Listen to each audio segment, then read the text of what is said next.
In 1854, the London fog wasn't the most dangerous thing in the air, or so everyone thought.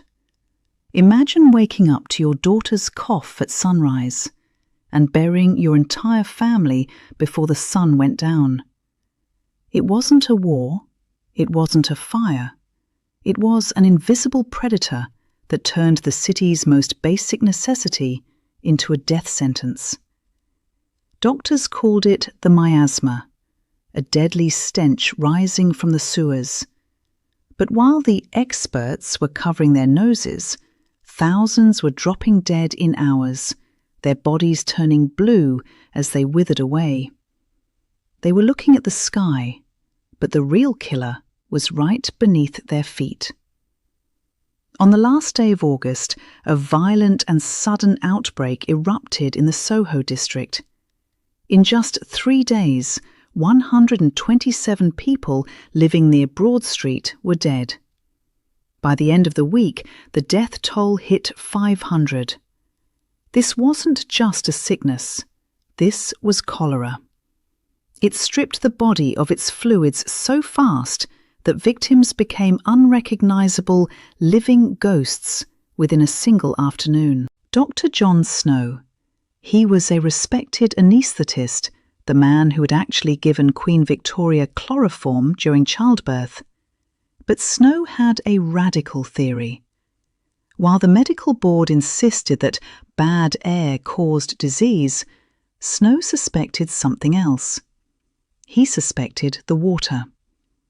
Snow didn't have a high-powered microscope to see the bacteria. He had something better: data. He went door to door, interviewing the survivors. He plotted every single death on a map of the neighbourhood. The pattern was undeniable. A black forest of death bars clustered around one specific spot, the Broad Street pump. But there were anomalies. Why were the workers at the local brewery nearby completely healthy?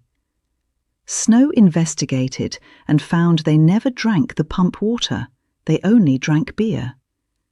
And why did a woman miles away in Hampstead die? Snow discovered she liked the taste of the Broad Street water so much she had it delivered to her daily. On September 7th, Snow took his ghost map to the local authorities.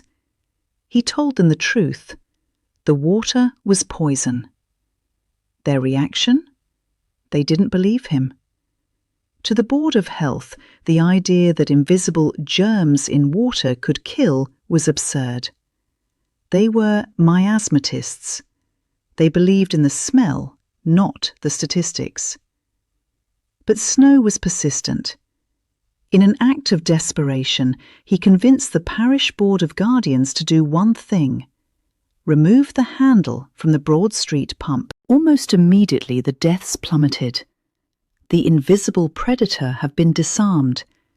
It would take years for the authorities to fully admit Snow was right. It wasn't until the Great Stink of 1858 and the eventual discovery of the Vibrio cholerae bacteria that his theory became law. But what John Snow did on that street corner changed the world forever. He didn't just save a neighbourhood, he invented the science of epidemiology. Every time you see a map tracking a virus or drink clean water from a tap, you're seeing John Snow's legacy. He proved that to stop a killer, you don't just need a cure, you need to find the pump handle. The next time you take a sip of water, remember the summer of 1854. And remember the man who used a map and a simple iron handle to save a city from a ghost.